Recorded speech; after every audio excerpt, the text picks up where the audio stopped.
हम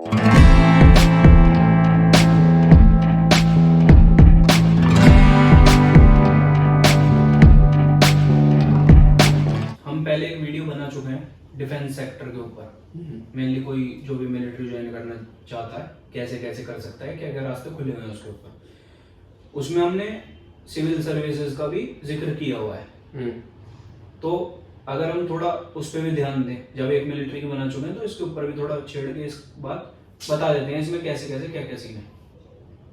अब कई सारे लोगों ने मूवी देखी होगी वो कि शादी में जरूर आना। हाँ, वो बहुत रील पे भी फेमस हुई है, मतलब नाश कर दिया भाई।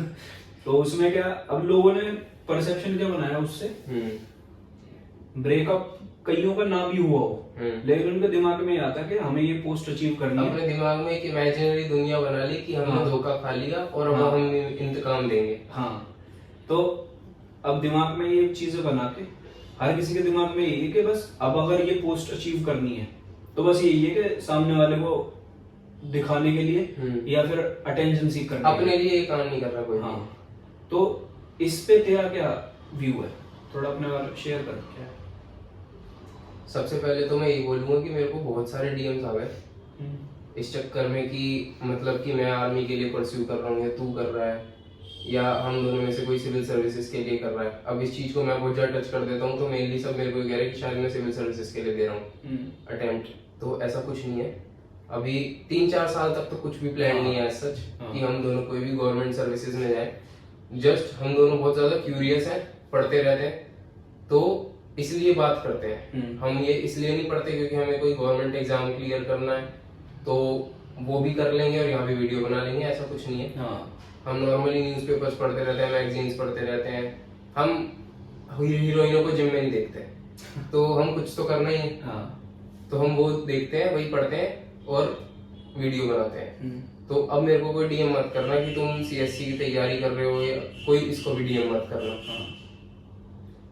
अब वो बात जो रियलिटी है, मैं ज्यादा तो नहीं लेकिन एक इंसान है जो आईएएस जब आप बन जाते हो आपका लिस्ट में नाम आता है और आप स्पेसिफिकली आपको आईएएस मिलती है, इंडियन एडमिनिस्ट्रेटिव सर्विस।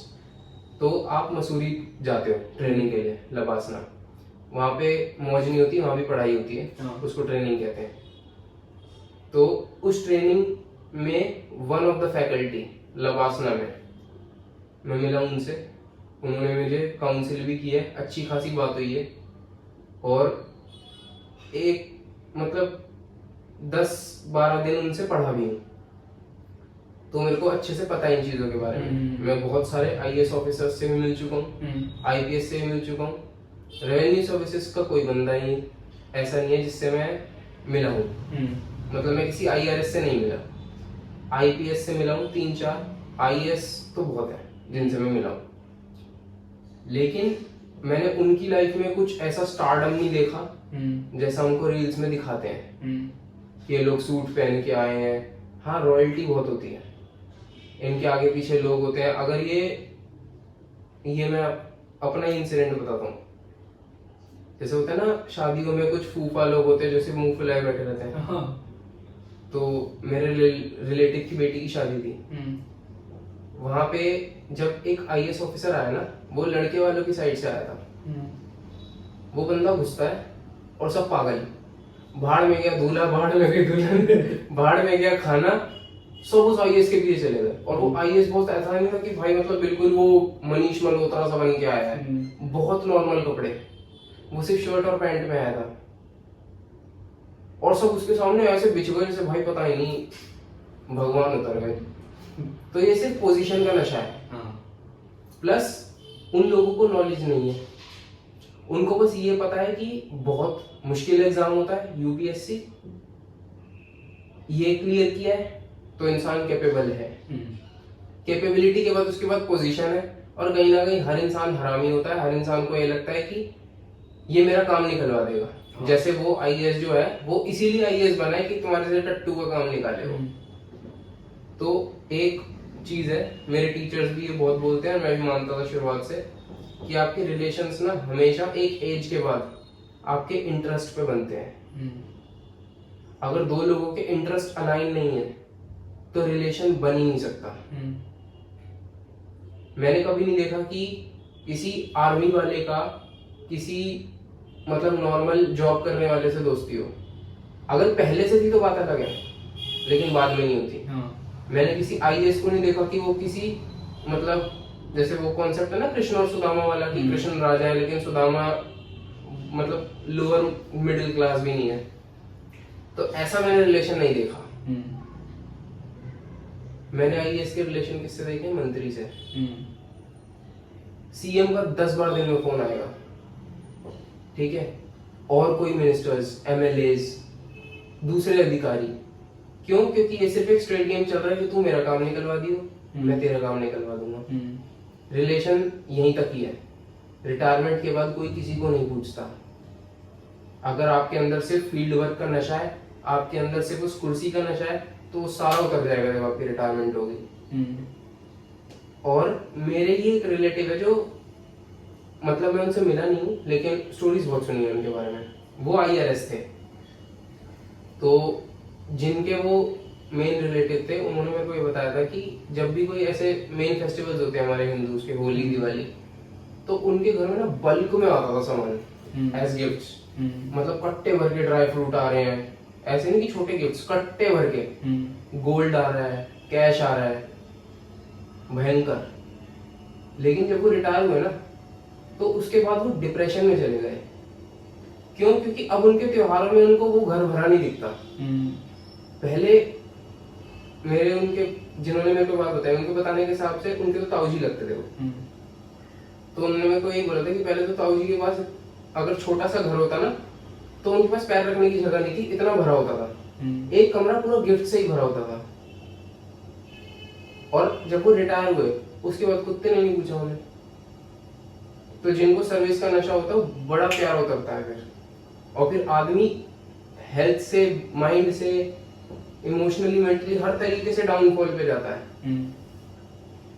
जब आप एक सेक्रेटरी पोस्ट पे होते हो, एक बहुत ही हाई लेवल पोस्ट है एडमिनिस्ट्रेशन में, जब आप डीएम होते हो, आप कभी पार्क में जाओ, आपको अगर जिले लाई वाले ट्रीटमेंट न मिले तो बात रही, और रिटायरमेंट के बाद जाओ, कुत्ता भी मुंह फेर के चला जाएगा आपसे। जब तक कुर्सी है ताकत तब तक रहती है। ये मैंने पहली सच्चाई देखी जो हमको मूवीज में नहीं दिखाते। तो वहां से मेरे को पता लगा था कि अगर लाइफ मेरे को कभी कोई ऐसा मौका दे या मेरा कोई गोल सेटिंग ऐसी हो कि मुझे यहाँ जाना है, तो सबसे पहले मैं ये करूंगा कि जब मैं रिटायर होऊंगा ना उसके बाद के लिए कुछ बिल्ड कर लूं अपने सर्विस के टेन्योर में। ऐसा नहीं है कि, और इंसान की आप गारंटी नहीं ले सकते। मैं अपनी गारंटी नहीं लेता कि मैं जाऊंगा, मैं बहुत ईमानदारी से ड्यूटी करने वाला हूँ, या मैं जाऊंगा तो मुझे नशा नहीं होने वाला। वो जाके पता लगेगा। हो सकता है बिल्कुल ना हो सकता है हो। और अगर कोई कह रहा है कि मेरे को ऐसा बिल्कुल नहीं होगा, वो झूठ बोल रहा है। पावर आपको करप्ट करती है एक एक्सटेंट तक। ऐसी कोई पावर नहीं है दुनिया में जो करप्ट नहीं करती। हाँ, अगर एक लेवल के बाद आपके अंदर विजडम है, आपको समझ आ जाती है, तो विवेकानंद बन जाते हो, आप बुद्ध बन जाते हो। सिद्धार्थ को भी तो पावर ने करप्ट किया था ना, उसके बाद ही बुद्ध बने। पैदा होते तो बुद्ध नहीं थे। तो वहां जाके पता लगता है क्या है। लेकिन एज लॉन्ग एज हम रील्स को और रियल लाइफ को कंपेयर करते हैं, एक चीज सेम नहीं है। अगर मैं बोलूँ ना क्या सेम है, तो वो ये है कि जब आप गाड़ी से उतर रहे होगे तो 15 लोग पागल हो जाएंगे कि डीएम साहब की गाड़ी का गेट हम खोलेंगे। ये असलियत है, ये मैंने देखा अपनी आंखों से। दूसरा, जब आप अपने ऑफिस जा रहे होते हो, मैंने देखा नहीं लेकिन पता है, शायद ही कोई होता है जो आपको सैल्यूट नहीं करता। तो वो जो आपकी वॉक होती है ना, आप उसको कह सकते हो कि हाँ, इस किंग्स वॉक के लिए मैंने मेहनत की, अपने जिंदगी के 2-3 साल दिए। वो फील वहां है। एमेनिटीज बहुत है, आपको बहुत ही अच्छी फैसिलिटी मिलती है रहने के लिए। मतलब वो फैसिलिटी मिनिमम टू मिनिमम 5 एकड़ की होती है, जो एक एसडीएम और डीएम को मिलती है। और सीएससी क्रैक करने के बाद अगर आपको आईएएस पोस्ट मिली है तो एसडीएम आपकी फर्स्ट पोस्टिंग होगी, डीएम आपकी दूसरी पोस्टिंग होगी। अब ये भी ऐसा, इसके बीच में भी बहुत लोग एक पोस्ट क्रैक कर लेते हैं, लेकिन मेजोरिटी नहीं करते हैं। तो इसलिए मैं उसको पिंच आउट नहीं कर रहा हूँ। मेन ये दो ही होती हैं। जब एसडीएम बनता है कोई इंसान, तो उसकी सर्विस को ऑल इन ऑल 5 साल हो जाते हैं। डीएम एक तरीके से किंग होता है उस पूरे डिस्ट्रिक्ट का। और अगर हम ऐसे सोचें, हम इस चीज को ना बहुत ग्लैमराइज कर देते हैं। डीएम के नाम होते हैं डिस्ट्रिक्ट मजिस्ट्रेट, कलेक्टर। कलेक्टर किस चीज का? टैक्सेस कलेक्टर हुआ। ऑल इन ऑल जितनी भी चीजें हैं, उसका काम है सिर्फ पैसा इकट्ठा करना। वो टैक्सेस से हो, फाइन से हो, वो किसी भी चीज से हो, उसका काम है पैसा कलेक्ट करना। और जिस भी गवर्नमेंट ने उसको अपॉइंट किया है, वेदर स्टेट और सेंट्रल, उस तक वो पैसा पहुंचाना, ताकि आगे गवर्नमेंट उसको सर्कुलेट कर पाए लोगों के लिए ही। ये एक पूरी चेन है जिसको कोई नहीं समझता। बस हमको वो ग्लैमराइजेशन देते हैं कि कलेक्टर साहब आ गए। वो कोई साहब नहीं है, पहली बात। वो आपका सर्वेंट है। और अगर वो साहब जैसा ट्रीट कर रहा है अपने आप को, तो वो सही इंसान नहीं है, वो उस गद्दी के लिए सही नहीं है। क्योंकि वो आज निकल वो करप्ट होने वाला है। वो जनता के लिए तो काम नहीं करेगा 100%। हम कितने वीडियोस देखते हैं कि एक आईएएस ऑफिसर ने चाटा दे दिया एक सिविलियन में, नॉर्मली फोन तोड़ दिया। आईएएस शायद हस्बैंड था, वाइफ भी सिविल सर्वेंट थी या नहीं पता नहीं मेरे को। अपने जिले में कोई स्टेडियम होगा, पूरा स्टेडियम खाली कर दिया शाम को, और वहां कुत्ता घुमा रहा है। ये चीजें वो हैं जो बहुत फेमस है, बहुत ज्यादा, जिनको हाईलाइट किया जाता है।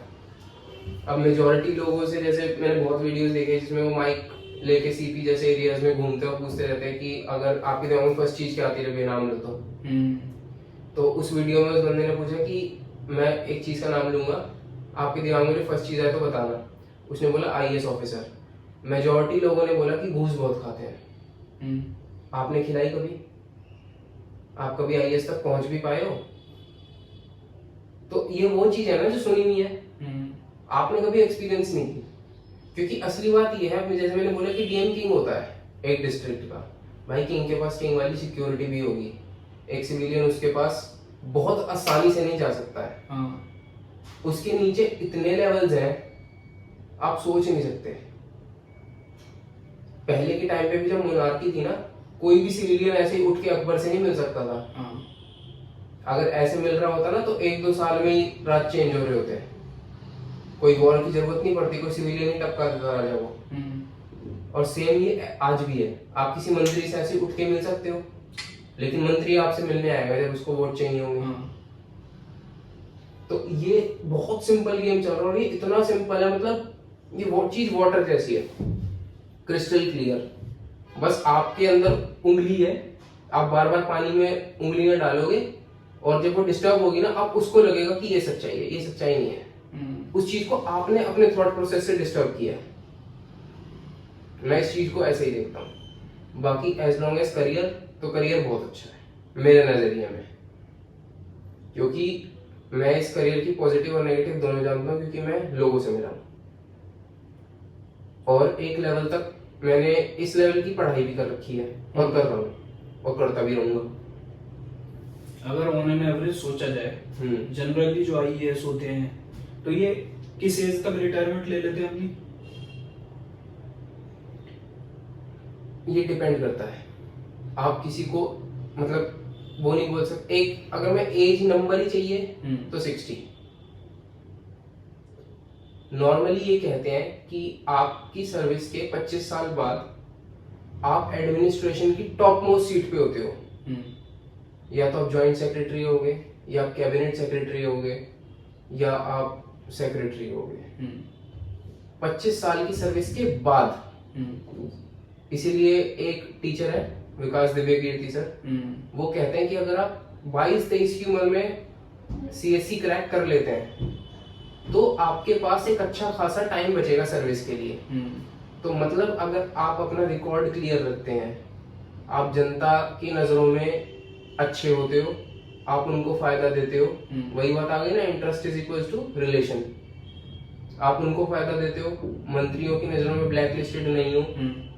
मैंने एक वीडियो भी देखी जिसमें उन्होंने स्टूडेंट्स भी खड़े थे वहाँ पे, तो उन्होंने बोला कि ये 22-23 साल की उम्र में बन चुके हैं, अगर ये वहां जाके करप्ट नहीं होते, ठीक है, और ये आइडियल तरीके से जॉब करते हैं, तो आपको भविष्य के कैबिनेट सेक्रेटरी दिख रहे हैं आज।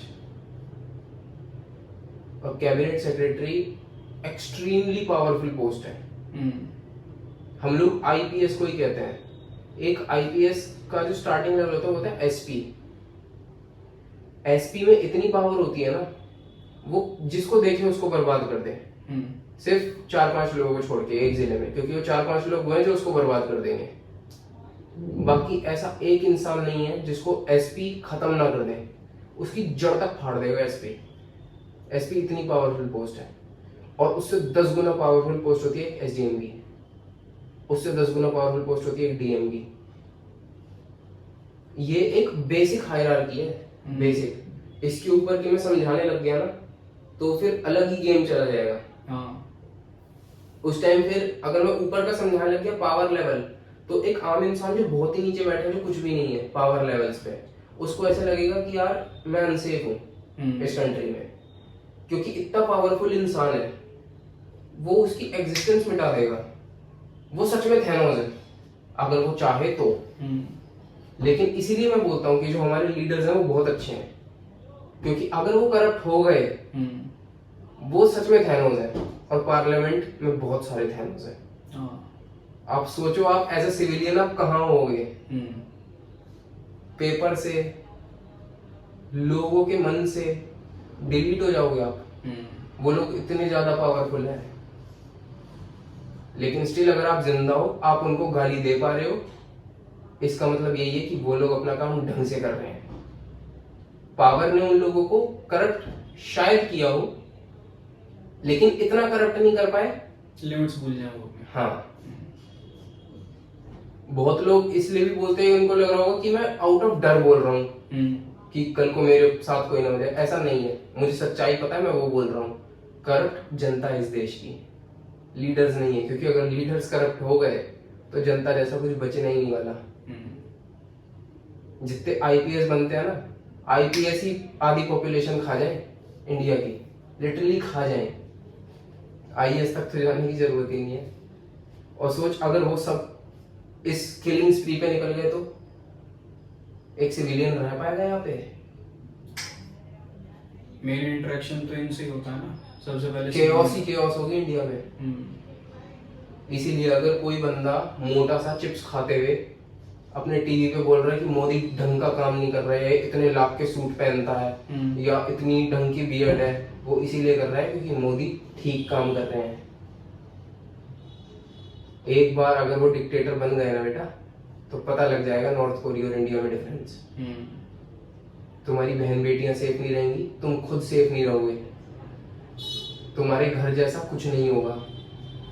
ये इमेज इतनी ज्यादा डेवास्टेटिंग है ना, मैं वापस बोल रहा हूँ, सिर्फ केओस होगी, सिर्फ। ये बहुत डेंजरस है। जो अभी तक यहाँ वीडियो तक पहुंचे हैं, इतनी देख चुके हैं, उन्हें ये तो अंदाजा हो गया होगा कि क्या क्या पावर और पर्क हैं इस पोस्ट के। कोई भी सीएससी ऐसे ही देखे तो पहुंच नहीं जा रहा ऊपर। हाँ। किस चीज के लिए लोग मेहनत कर रहे हैं, कुछ भी है। ये वीडियो बहुत इमोशनली रोलर कोस्टर राइड जैसी है। कईयों के कुछ इमोशंस भी ट्रिगर हुए होंगे। अगर आप तब भी इस पोस्ट को एस्पायर कर रहे हो, आउट ऑफ द रीजन कुछ भी हो सकता है आपको, एट द एंड एक समरी दे दे कि क्यों इस पोस्ट को अचीव करना चाहिए, ये जो भी है। एक तो उस इमोशनल रोलर कोस्टर वाली बात पे मेरे दिमाग में आ रहा है कि ट्रुथ हमेशा डिसअपॉइंट ही करता है। तो अगर आप अपनी थिंकिंग प्रोसेस को बदल पाओ, पॉलिटिशियंस और ब्यूरोक्रेट्स को गालियां देना बंद कर दो और खुद को सुधारना शुरू कर दो, तो देश सुधर सकता है। मैं कोई ठेकेदार नहीं हूँ, ना तू कोई ठेकेदार है, ना जो देख रहा है ना वो ठेकेदार है, और जो पार्लियामेंट में बैठे हैं ठेकेदार वो भी नहीं है। लेकिन अगर हम सिर्फ इतना कर लेना कि अपने हिस्से का काम ठीक कर लें, तो ये देश सच में बहुत ग्रेट बन सकता है। दूसरों पे उंगली उठाने से पहले ये जो 4 आपकी तरफ है ना, पहले इनको ज्यादा देखो और अपने आप को सुधारो डे बाय डे। मैं अपनी हर पॉडकास्ट में जरूर बोलता हूँ। और दूसरी बात कि अपार्ट फ्रॉम द फैक्ट जो भी मैंने बोला कि केओस होगी, ये एक फैक्ट बात है। अब वो हम लकी हैं कि हमारे लीडर जैसे हैं, वो नहीं हो रही, ठीक है। लेकिन अगर कोई सच में ये सच्चाई जानने के बावजूद भी इस फील्ड में जाना चाहता है, तो मैं बोल सकता हूँ कि मेंटली वो इंसान, वेदर इट बी बॉय और गर्ल या कोई भी जेंडर हो, बहुत सारे हैं जो LGBTQ कम्युनिटीज हैं लेकिन वो IAS ऑफिसर्स हैं, IPS ऑफिसर्स हैं, तो आप ऐसे डिस्क्रिमिनेट नहीं करते। ये इस सर्विसेज की ब्यूटी है कि ये सर्विसेज डिस्क्रिमिनेट नहीं करती। हाँ, आरक्षण है, लेकिन उसमें मैं ये सोचता हूँ कि यार जो ऑल इंडिया रैंक बना रहा है ना, वो कभी नहीं सोचता कि मैं आरक्षण की वजह से पीछे रह जाऊंगा। अर्जुन के सामने बहुत सारे एलीट वॉरियर्स थे, लेकिन डायरेक्शन होती है जो इंसान को बिल्कुल टैलेंट को भी पियर्स कर जाती है वो, और हार्डवर्क हमेशा टैलेंट को हराता है। तो आपको एक अच्छी डायरेक्शन चाहिए, और वो आप एक अच्छे इंसान से ही ले सकते हो, या तो जो वो एक्सपीरियंस्ड हो वो, या जिसने उन किंग्स को बनाया हो वो। अब वो कोई टीचर भी हो सकता है, कोई सिविल सर्वेंट भी हो सकता है, वो आपके ऊपर है, आपकी पहुंच के ऊपर है। लेकिन मेरे नजरिए में ये field, whether it be politics या एडमिनिस्ट्रेशन, मेरे नजरिए में ये रॉयल क्लास है, असली रॉयल क्लास है। मैं बॉलीवुड को रॉयल क्लास नहीं मानता। हमारी कंट्री में ये दिक्कत है, हम एक्टर एक्ट्रेसेस को ना ऐसे पेडेस्टल पे रखते हैं कि वो लोग अपने आप को खुदा समझते हैं। वो लोग कुछ भी नहीं है। अगर वो लोग कुछ होते ना, तो जब आर्यन खान का केस हुआ था तो पर खच्चे नहीं उड़े होते पूरे बॉलीवुड के। शायद कोई इंसान जो यहाँ से थोड़ा वाइज हो, उसको समझ आ गया होगा कि असली ताकतवर कौन है। प्लस आपको मेहनत बहुत करनी पड़ेगी यहाँ जाने के लिए, फैक्ट है, लेकिन वंस यू रीच देयर ना, तो वो एक होता है ना कि हर चीज वर्थ इट थी। और जब एकदम से आप इतनी डाउनफॉल देखते रहते हो हर दिन हर दिन हर दिन, और उसके बाद एकदम से आप ऐसी पावर से एक्सपोज होते हो कि ऑलमोस्ट इंडिया के जितने एस्पिरेंट्स हैं वो सब जानते हैं आपको। हो सकता है जिसके साइड में बैठ के आप प्रिपरेशन कर रहे हो ना, उसका सिलेक्शन नहीं हुआ है, शायद वो एज में आपसे बड़ा भी था, आपका सिलेक्शन हो गया और वो आपको अब सर बोल रहा है। ये एक्सपोजर्स हैं, और जब आदमी इन चीजों से एक्सपोज होता है तो ऐसे टाइम के लिए तो श्री राम या बुद्ध जैसा ही दिमाग चाहिए होता है अपने आप को काम रखने के लिए। क्योंकि एकदम से जब कल आपका बाथरूम जैसे कमरे में आप पढ़ रहे थे और एकदम से अब आपको बिल्कुल मन्नत जैसे घर में पहुंचा दिया जाए, तो एकदम दिमाग खराब होता है, इंसान का तो होता है। तो अपने आप को उस टाइम बड़ा काम रखना पड़ता है कृष्ण की तरह। तो ये जो कैरेक्टर्स हैं, एक और वीडियो हमने की जिसमें हमने बोला कि हम हिस्ट्री से कैसे सीख सकते हैं, उसका ऊपर लिंक दे देंगे आई बटन। बस यही है कि आप उनसे उनके कैरेक्टरिस्टिक सीख सकते हो। आप कृष्ण से ये तो सीखते हो कि भाई बहुत बेइज्जती थी इस आदमी की, लेकिन आप उनसे ये सीखो कि वो कितने काम थे, और उनके काम एंड कंपोजर की वजह से ही वो भगवान है।